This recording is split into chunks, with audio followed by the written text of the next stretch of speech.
ఓం శ్రీ మాత్రే నమః. అందరికీ నమస్తే అండి. Welcome back to Lakshmi home maker double nine ఛానల్కి స్వాగతం అండి. అందరూ ఎలా ఉన్నారు ఫ్రెండ్స్, బాగున్నారా? నేనైతే చాలా బాగున్నాను. కంటిన్యూషన్ వీడియో అండి. మార్నింగ్ ఫ్రైడే రోజు పూజ అంతా అయిపోయిన తర్వాత పువ్వులు అతను వచ్చాడండి. ప్రతి ఫ్రైడే అతను వస్తూ ఉంటాడు. అంటే వాళ్ళు సొంతంగా వాళ్ళు పొలాల్లో పండించుకునే పువ్వులు ఇక్కడ మనకి టౌన్లోకి తెచ్చి అమ్ముతూ ఉంటాడనమాట ప్రతి ఫ్రైడే. మా ఇంటి దగ్గరికి వచ్చి పెద్దగా అరుస్తాడనమాట. అంటే నేను ఎక్కువగా కొంటూ ఉంటాను కాబట్టి అతను చెనక్కాయలు అంటే వేరుశనక్కాయలు తెస్తూ ఉంటాడండి. అలాగే పువ్వులు, ఆకుకూరలు అన్నీ తెస్తూ ఉంటాడు. అయితే ఈరోజు వెల్లుల్లిను చెనక్కాయలు తెచ్చాడు. ఆ రెండు కొనుక్కున్నాను. దాంతోపాటు పువ్వులు కొనుక్కున్నానండి. ఆ తర్వాత ఈరోజు ఫ్రైడే కదా, మార్నింగ్ అయితే పూజ అంతా అయిపోయిన తర్వాత గౌతమ్కి అయితే ఈరోజు టిఫిన్ చేశానండి. గౌతమ్ ఫ్రెండ్ కూడా బెంగళూరు నుండి వచ్చాడు. మమ్మీ నువ్వు పూజ చేసుకో, టెంపుల్కి వెళ్ళి మమ్మీ, ఏం టెన్షన్ పడకు, నేను ఈరోజు డ్యూటీకి వెళ్ళను, చక్కగా టెంపుల్కి వెళ్ళి రాహుకాల దీపం పెట్టుకొని రా మమ్మీ అనేసి అన్నాడు. ఎందుకంటే గౌతమ్ ఎప్పుడు కూడా ఫ్రైడే వెళ్తాడండి. నాకు ఫ్రైడే వాడు వెళ్ళేటప్పుడు నాకు రాహుకాల దీపం పెట్టడానికి వీలు కాదు. ఎందుకంటే 10 నుండి 12 వరకు ఉంటుంది కాబట్టి రాహుకాలము. ఆ సమయంలోనే గౌతమ్ రెడీ అయ్యి వెళ్తాడు. నేను కూడా బాక్స్ కట్టాలి. అందువల్ల ఫ్రైడే రోజు మాత్రం నాకు కుదరట్లేదండి ఈ మధ్యన. నాకు కుదిరిన అంటే ఏ రోజు అయితే వెళ్ళకపోతాడో, ఆ ఫ్రైడే రోజు వెళ్ళకపోతాడో ఆ రోజు అయితే తప్పకుండా అమ్మవారికి దర్శనం చేసుకొని అమ్మవారి దగ్గర రాహుకాల దీపం పెట్టి, అమ్మవారి దగ్గర శ్రీచక్రం ఉంది కదా, అక్కడ కూర్చొని లలిత శాసనం చదువుకొని వస్తానండి. ఎందుకో మనసు ప్రశాంతంగా ఉంటుందండి అలా చేస్తే. ఇగోండి నిమ్మకాయలు అయితే ఇలా కట్ చేసుకున్నానండి. రాహుకాల దీపం పెడితే చాలా చాలా మంచిదండి.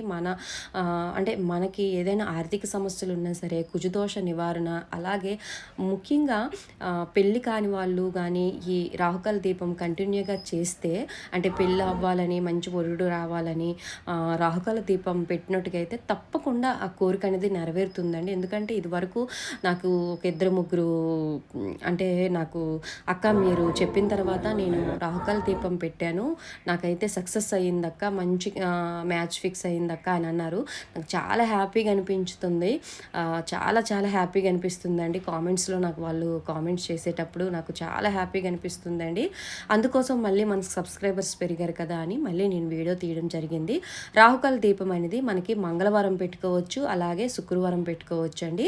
శుక్రవారం 10 నుంచి మనకి 12 వరకు ఉంటుందండి రాహుకాలము. ఈ సమయంలో మనము ఉపవాసంతో ఉండి ఈ రాహుకాల దీపం అనేది దుర్గాదేవి గుడిలో కానీ, భువనేశ్వర తల్లి గుడిలో కానీ, శక్తి స్వరూపులైన టెంపుల్లో మనము వెలిగించాలి. గ్రామ దేవతల గుడిలో కూడా వెలిగించుకోవచ్చు. ఎల్లమ్మ, పోచమ్మ, రేణుకమ్మ ఇవన్నీ ఉంటాయి కదా గ్రామ దేవతలు, అక్కడ కూడా వెలిగించుకోవచ్చు.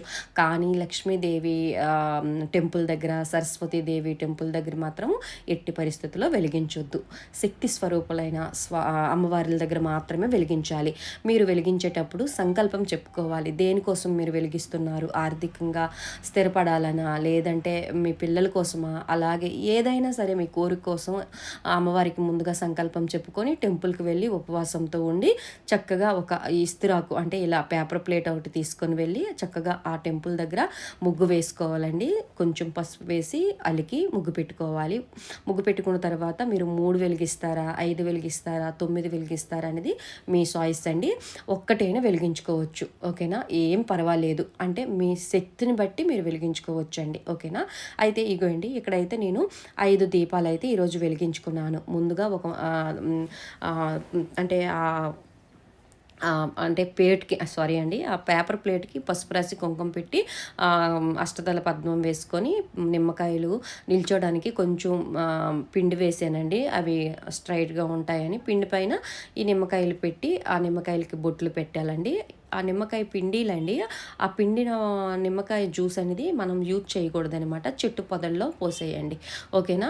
ఆ తర్వాత ఇలా పువ్వొత్తేనే వేసుకోవచ్చు, నిలువొత్తేనే వేసుకోవచ్చు అండి. ఆ తర్వాత ముందుగా గణేష్ని, గౌరమ్మని తయారు చేసుకొని అమ్మవారికి, గణేష్కి ముందుగా ఎటువంటి విఘ్నాలు లేకుండా చూడు నాయన, ఈ రాహుకాల దీపం నాకు ఫలించినట్టుగా చూడండి, నా కోరిక అనేది నెరవేరినట్టుగా చూడు, ఇన్ని వారాలు నేను చేసుకుంటున్నాను ఆయన, ఇలా ఆర్థికంగా నేను స్థిరపడాలి, నా కష్టాలు తొలగించడానికి ముందుగా విఘ్నేశ్వరుడికి అనేది మనం మొక్కుకోవాలన్నమాట, ఓకేనా. ఇవ్వండి ఇక్కడ నేను 5 ముట్టించేసానండి.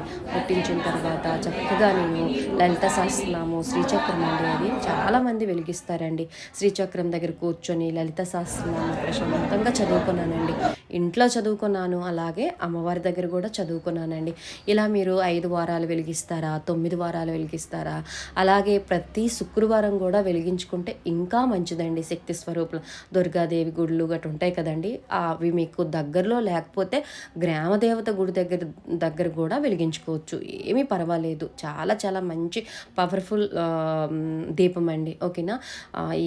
ఇందులో మీకు ఇన్ఫర్మేషన్ అర్థమైంది అనుకుంటున్నాను. వీడియో నచ్చితే లైక్ చేసి షేర్ చేయండి.